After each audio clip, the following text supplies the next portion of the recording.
Okay, let's unpack this. Imagine a place where, like, every single decision feels like a trap, Yeah. where even a fleeting moment of peace is this luxury you can barely afford. A world where you, the mortal, are constantly forced to choose between, well, the unthinkable and the unbearable. Mm-hmm. That's the chilling reality we're diving into today. And what's truly compelling here, I think, is the sheer suffocating weight of these choices, you know? Right. Our source material for this deep dive, we've got these meticulously detailed session notes, player accounts from a recent adventure. They just vividly illustrate this unending struggle. Yeah. It's not merely about the mechanics of survival, the dice rolls and stuff. It's a profound exploration of the moral, the emotional cost of every single step our protagonists take in this land defined by despair. And that's exactly our mission with the deep dive. We take your sources, peel back the layers, and extract the most vital nuggets of knowledge. Get right to the good stuff. Exactly. The surprising facts, those crucial insights that make you truly well-informed. Today, we're distilling the harrowing journey of a specific group of adventurers through the cursed land of Barovia. Mm-hmm. We'll trace their encounters, reveal their shocking discoveries, and ultimately unravel the chilling cliffhanger that left them branded as heretics. Ooh, yeah, that was something. Prepare for twists, turns, profound moral dilemmas, and frankly, truly unsettling moments. Definitely unsettling. So to truly understand their plight, we first have to grasp the nature of Barovia itself. This isn't just like a backdrop. No. It's a living, breathing antagonist. Our sources describe it as a valley perpetually wreathed in mists where sunlight barely touches the earth. You can almost feel that, can't you? You really can. The pervasive damp, the chill that just seeps into your bones reading the descriptions, and looming over it all is Count Strahd von Zarovich, The big guy himself. the vampire lord who oversees his domain with the patience of eternity, watching everything. It's a place where even the air feels heavy, kind of pressed down by an ancient malevolent will. And if we connect this to the bigger picture, Barovia isn't just a setting, it's a unique kind of prison. It really is. How so? Well, the walls aren't physical, right? They're psychological, spiritual even. The landscape itself reflects the curse. It's this constant mirroring of the despair that permeates every facet of life there. That makes sense. The accounts vividly paint this picture. The people live in fear, superstition, and hunger. Hope is as rare as warmth. And that's not just, a metaphor. No. It's a tangible, crushing force that relentlessly grinds down spirits. Every interaction, every decision for those trapped within its borders is profoundly shaped by this oppressive, suffocating environment. It's an active, insidious antagonist, constantly working against any glimmer of light or freedom. So you get a palpable sense of the pervasive gloom, right? It's not just dark, it's fundamentally broken. It feels steeped in hopelessness. And into this bleak, despairing landscape, a group of outsiders, 4 adventurers, have been unwillingly drawn. They're caught in this nightmare, tasked with navigating its many horrors. Tell us a bit about who these individuals are, because their individual strengths, and maybe their flaws too, are critical to their survival, or lack thereof. Okay, yeah. Our sources introduce us to 4 pretty distinct personalities who find themselves ensnared in Barovia. First up, we have Soren Ironwood. He's an Aasimar paladin. Okay, divine warrior type. Exactly. A warrior of the divine, his bloodlines trace back to celestial beings, and he draws immense power from his divine oaths and radiant light.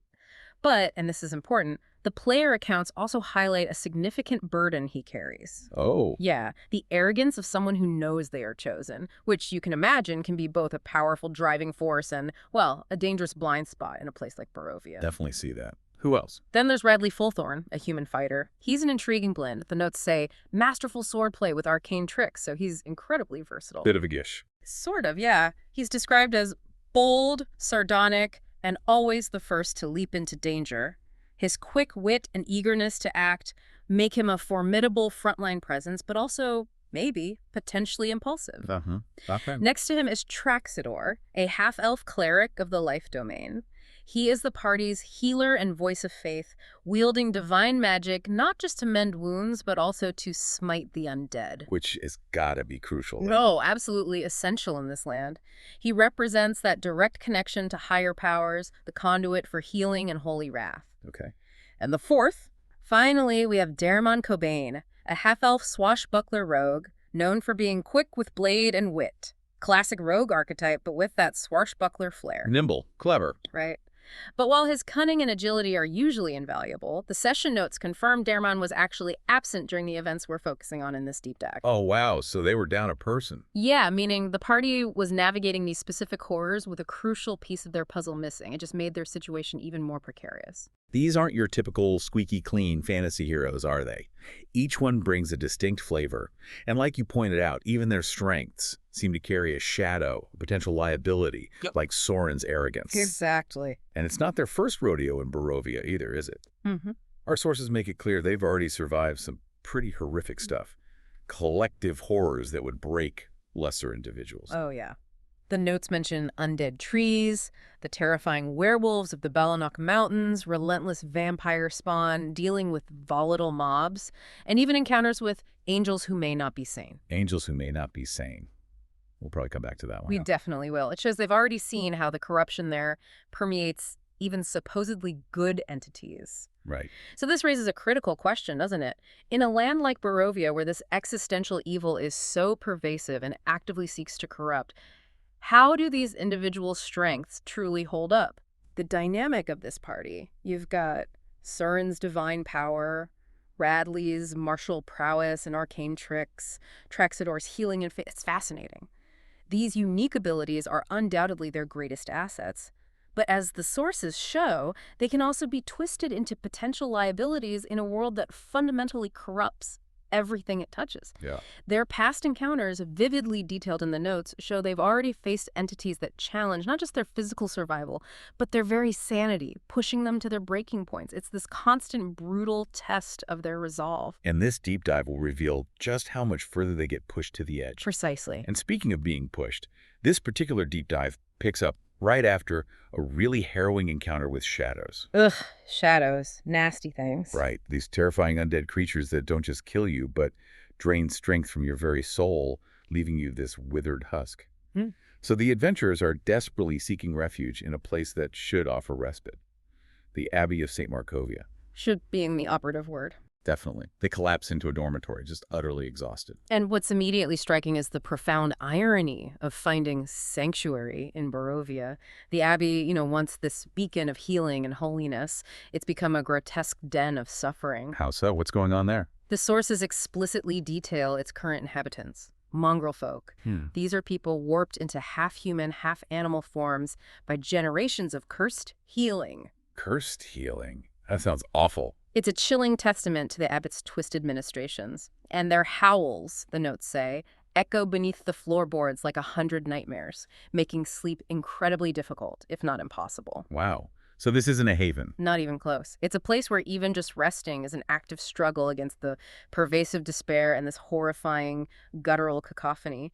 It really demonstrates that the corruption in Barovia isn't just some external force.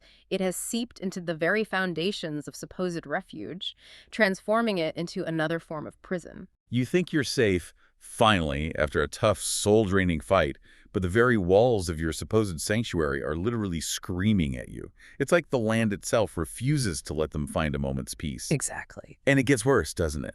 Even that broken attempt at sleep, amidst the howls, is violently interrupted. Absolutely. The sources make it painfully clear that in Barovia, even sleep isn't safe. The two shadows they had previously driven off, those terrifying soul-draining entities, came back. They did. They seep back into the room like liquid darkness, less than an hour into their exhausted attempt at rest. They specifically target Radley and Traxidor, leeching away vitality and leaving them critically weakened. Oh, no. The accounts vividly describe the chaotic scene. Radley scrambles for his sword without armor, just a desperate, vulnerable act. Traxidor's prayers sputter as exhaustion breaks his connection to divine power. That's terrifying for a cleric. It really is. His connection to his source of strength falters. Spells fail. The room just erupts into chaos until Soren, roused by the sudden attack, manages to join the fray. Do they manage to fight them off again? They eventually destroy the shadows, yes, but it comes at a significant cost. The notes highlight they are critically weakened, their strength, both physical and spiritual, profoundly diminished. This forces them to take shifts standing watch through the remainder of the night. Their brief respite is completely stolen, their vulnerability just laid bare. That really drives home the attrition, doesn't it? It does. The key takeaway here is Barovia's relentless war of attrition. Victory offers no true respite, only deeper exhaustion. It forces these heroes to confront their own rapidly diminishing resolve and resources at every turn. That's a powerful insight. Their powers aren't limitless. Exhaustion has immediate, real consequences. It underscores the pervasive, relentless nature of Barovia's threats. Even after a momentary victory, the heroes are constantly under attack, emphasizing that theme of gradual attrition. It brings into stark relief the fragility of their power and spirit.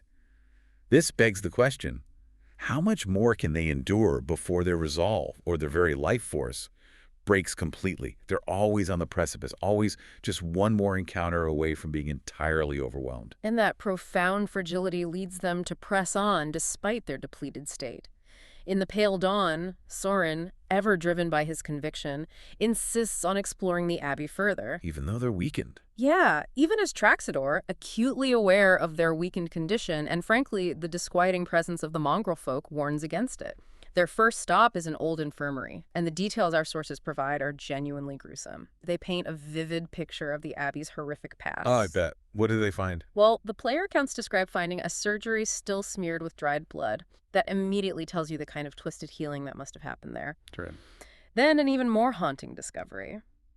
A nursery filled with rotted cribs. You can almost feel the phantom chill of discarded hopes and lost lives in that room. Oh, man. And in a fleeting, unsettling moment, Radley catches sight of a spectral nun in a reflection, a ghostly figure hinting at the Abbey's past tragedies, but she vanishes when he turns, leaving her secrets tantalizingly intact. Creepy. Just another layer of mystery. It's a lingering, unexplained mystery that adds to the pervasive sense of sorrow and unanswered questions. But there's another detail here, a seemingly small one, but one that our sources explicitly call out as crucial. Okay. As they explore a morgue, which is described as bare except for a raven perched outside the window, the bird caws at them excitedly before flying down to the ground below. A raven. Aren't those usually bad omens? Usually, maybe, but the notes specifically highlight that this raven is an omen of hope in Barovia, a rare beacon. Yet the adventurers ignore this bird, just consumed by their immediate concerns. Missed opportunity. It feels like it. It's a significant moment. It's either a missed warning, a lost opportunity for critical guidance, or maybe just a reflection of their increasing weariness and tunnel vision in this oppressive land. The Abbey's full, horrific fall from grace is vividly painted by these details. The gruesome infirmary, the spectral nun hinting at unseen tragedies, and this ignored symbol of hope. It all contributes to a powerful sense of decay, desecration, and poignant missed opportunities. Here's where it gets really interesting and, frankly, quite tragic, isn't it? Mm-hmm. The details of this exploration are chilling. The spectral nun, that forgotten raven. What do those moments, particularly the dismissed omen of hope, mean for the adventurer's journey? Psychologically, maybe even spiritually. It really hints at a deeper narrative layer, doesn't it? A path not taken, perhaps. And their persistence, or maybe it's just Sorin's unwavering will, leads them even deeper, to an even more terrifying discovery beneath the Abbey. Indeed. Their decision to ignore the raven's potential warning and descend further into the asylum below, plunging into darkness only illuminated by their magical lights, leads them to something far worse. Okay, bracing myself. Our sources describe a massive flesh golem stitched together from human parts. And this creature isn't just another monster, it's explicitly called an unfinished cousin to the Abbot's creation, Vasilka. Vasilka, Yeah. right, the corpse bride we'll get to. Exactly. And the stitching on this golem is noted as being cruder. This immediately suggests a spectrum of the Abbot's grotesque experiments. Vasilka is the, relatively speaking, refined masterpiece, and this golem is a more primal, perhaps failed attempt. It's a chilling insight into the escalating scale of the Abbot's depravity. But it's not just sitting there, is it? It's active. Oh, very active. Sorin, ever the paladin, attempts to speak with it, maybe seeking to understand or even offer solace. Noble, if maybe foolish. Perhaps, but it answers only with fists that crush and shock with electrical bursts. The heroes, depleted as they are, fight briefly but are quickly forced to retreat by its rage and power. Okay, so it's powerful. Immensely. But what truly struck me, reading the player accounts, was the description of its terrifying impact. Its stomps shake the very foundations of the floor, and its fury silences even the mongrel folk. Wow. It silences the howls. Think about that. A creature so profoundly terrifying, so utterly destructive, that it manages to quiet the constant, maddening howls of the mongrel folk. It speaks volumes about its power. Yeah, that's a measure of horror right there. And if we connect this to the bigger picture, this encounter powerfully highlights the sheer brute danger of the Abbot's creations.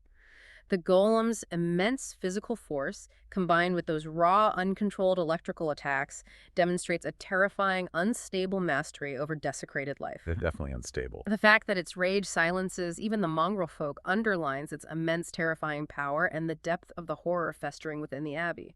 This raises an important question about that blurry, dangerous line between creation and desecration, especially when the being performing these acts claims to be an angel of light. Right, what was the abbot even thinking? What was his ultimate intention for this monstrous creation? Was it a guardian? A weapon?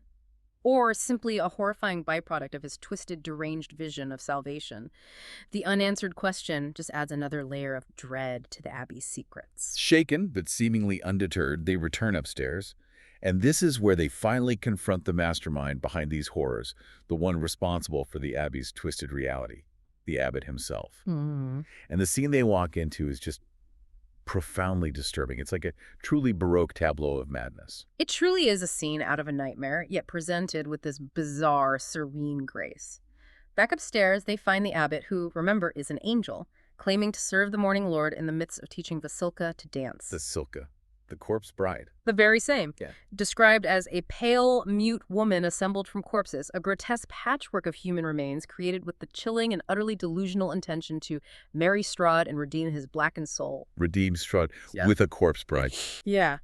And Cloven, the two-headed mongrel folk servant, provides the macabre soundtrack to this disturbing lesson, playing the viola with an eerie competence. So they're literally dancing. They are. And our sources describe her movements during this dance as having a surreal elegance, a fleeting moment where the horrific reality of her construction is almost forgotten. Almost. But then when Cloven stops playing, her movements revert immediately to jerky awkwardness, a puppet without strings, a stark reminder of her true, unliving nature. It's as if the music is the only force capable of animating this dead bride with any semblance of grace or purpose. And the abbot, what's his reaction to the adventurers walking in on this? He just smiles, utterly untroubled by their presence, calmly reminds them of their task to bring him a wedding dress for Vasilka. He still wants the dress, after they fought his flesh golem. Apparently so. And the adventurers agree to this unsettling quest, though the notes explicitly state that unease gnaws at them. I bet it does. The profound insight here is how deeply Barovia's corruption has warped even divine grace.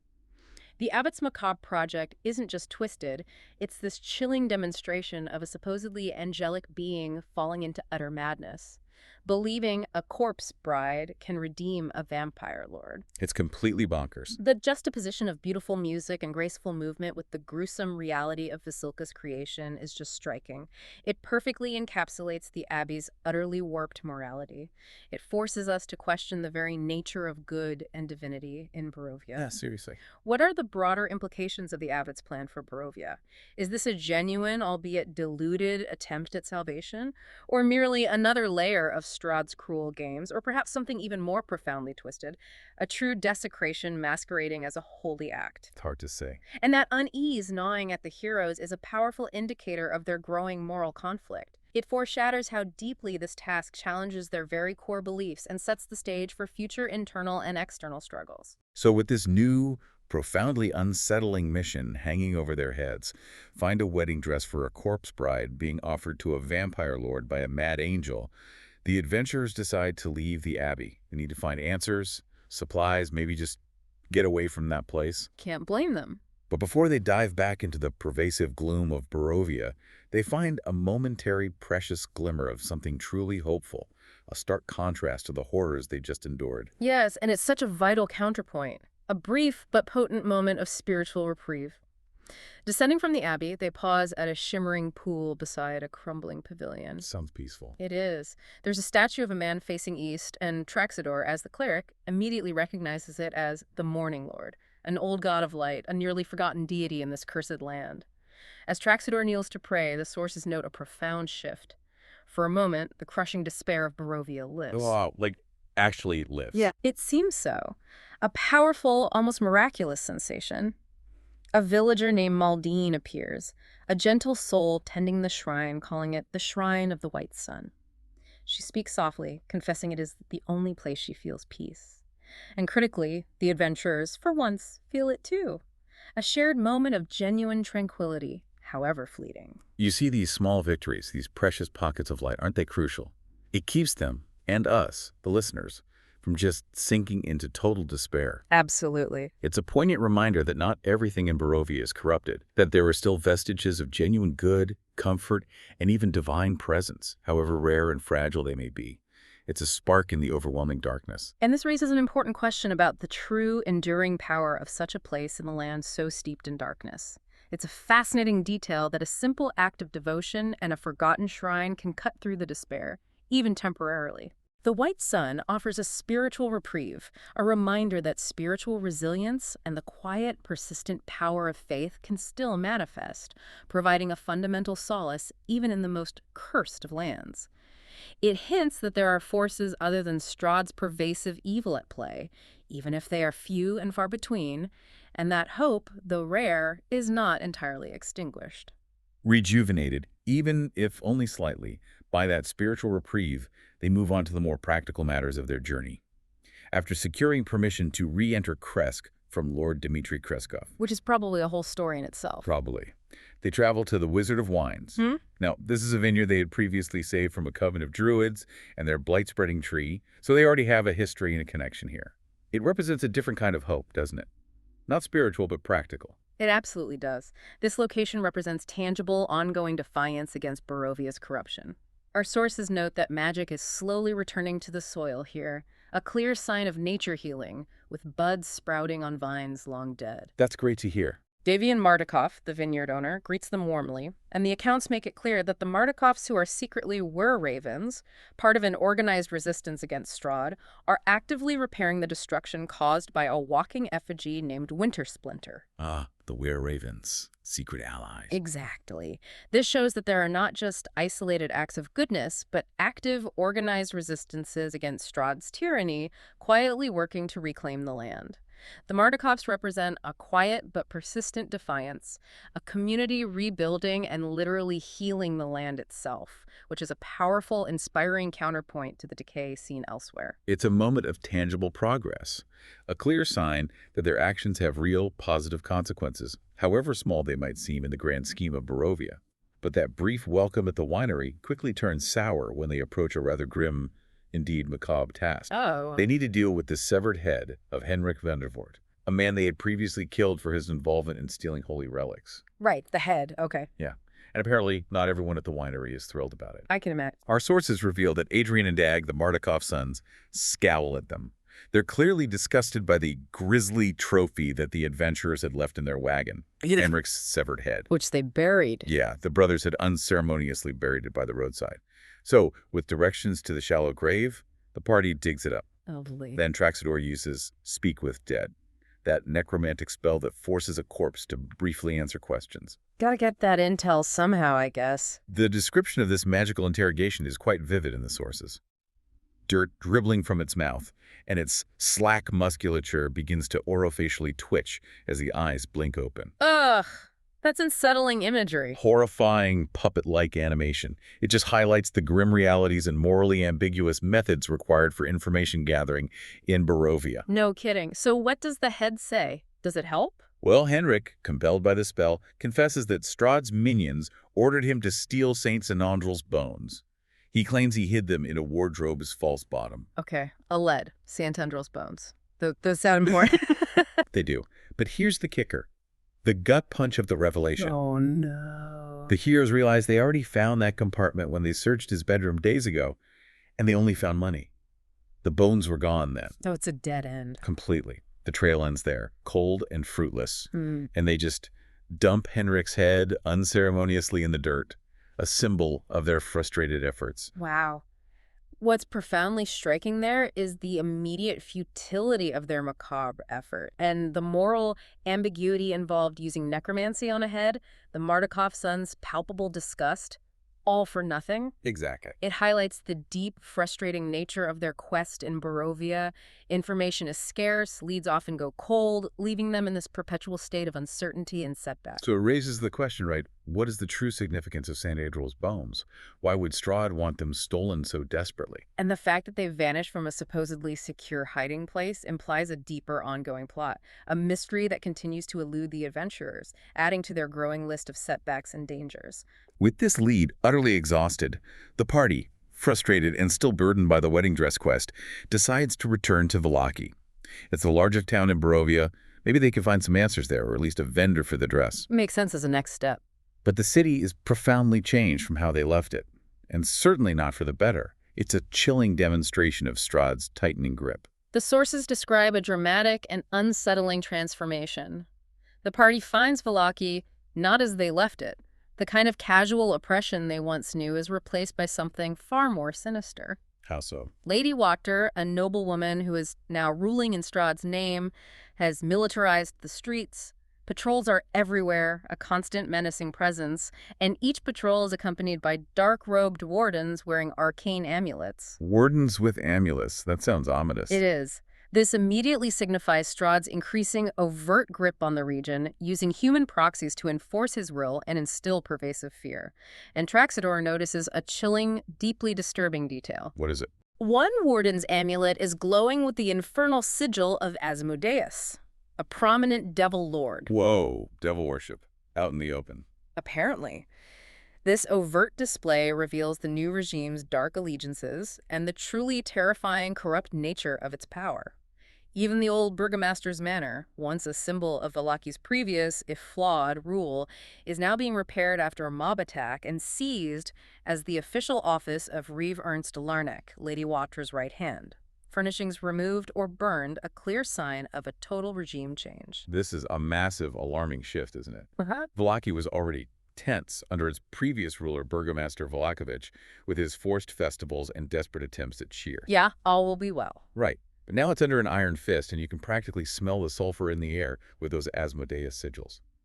It's not just a change in leadership, it's a fundamental shift in the city's very essence, from paranoid repression to outright demonic allegiance. It's a terrifying escalation. And this new, oppressive atmosphere is immediately felt at the city gate. Absolutely. At the city gate, the guards immediately refuse them entry.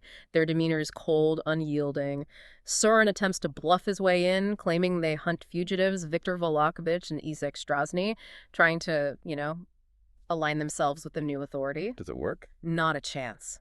The guard mocks him, his voice laced with disdain, saying Vallaki has been scourged thoroughly already, implying any fugitives would have been caught or eradicated. Ouch. Then a warden, identified by that ominously glowing Asmodeus amulet, approaches and commands them to leave. His presence just exudes this quiet, infernal authority.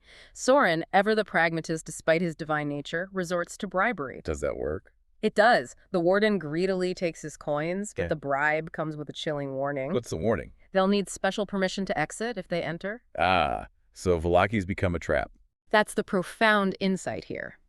This exchange vividly demonstrates the new regime's tight control and immediate suspicion of outsiders.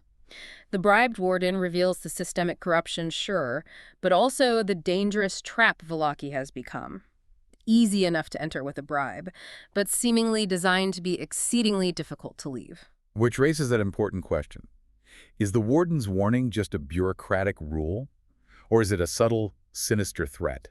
A way to ensure they become ensnared within the city's new, devil-aligned order, maybe for some darker purpose. It feels like the walls are closing in. Definitely feels that way. Despite the warning and the palpable shift in the city's aura, they gain entry, only to find the interior equally unsettling. How so? The atmosphere inside is just tense. The town is crawling with soldiers and wardens, their eyes constantly sweeping the streets. They head directly to the burgomaster's old manor, which, as we discussed, is now Reeve Ernst Larnack's office. The heart of this new, darker bureaucracy. Getting in there isn't easy, I assume. Not at all. Guards there immediately refuse entry. Just a wall of uniformed contempt. It's like hitting a brick wall made of spite, isn't it? Pretty much. But Sorin's commanding presence, that subtle echo of his celestial nature radiating an inherent authority, it does manage to sway the guards slightly. Enough for them to call a secretary. Progress, maybe. Well, this is where the mundane bureaucracy becomes its own kind of monster. A wiry but well-attired man emerges, and upon seeing the adventurers, he immediately sneers in disgust. Oh, lovely. He doesn't even bother to hide his contempt. He denies them an audience, stating they'd need an appointment a month from now. A clear, deliberate stonewalling tactic. A month. They don't have a month. Exactly.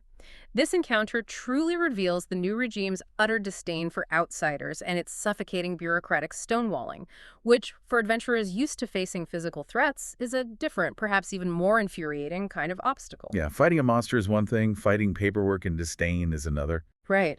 The secretary's sneering contempt highlights the complete disregard for the adventurer's past deeds or perceived status in this new, infernally influenced order. They've faced literal monsters, powerful vampire spawn, twisted constructs, but now they're up against pure, unadulterated bureaucratic spite, designed not to kill them, but to isolate, frustrate, and slowly grind down their will. It feels like a deliberate act of psychological warfare, making them feel utterly powerless. That's a good way to put it. So what does this all mean for their journey? They've faced monsters and horrifying creations, battled insidious undead, and now they're just being stonewalled by a sneering bureaucrat. Their urgent mission, finding that dress, finding answers, it's all stalled. Frustrated to their core by this infuriating stonewalling, Soren makes a bold, almost desperate move, seeking to cut through the bureaucratic nonsense with an undeniable display of power. What does he do? He evokes his celestial revelation ability, manifesting his angelic wings, glowing with divine light in what our sources describe as a display of dominance. Wow, okay, flashing the angel wings. That should get their attention. It certainly does, but this is the climactic moment, a dramatic and terrifying reversal of Soren's intended intimidation.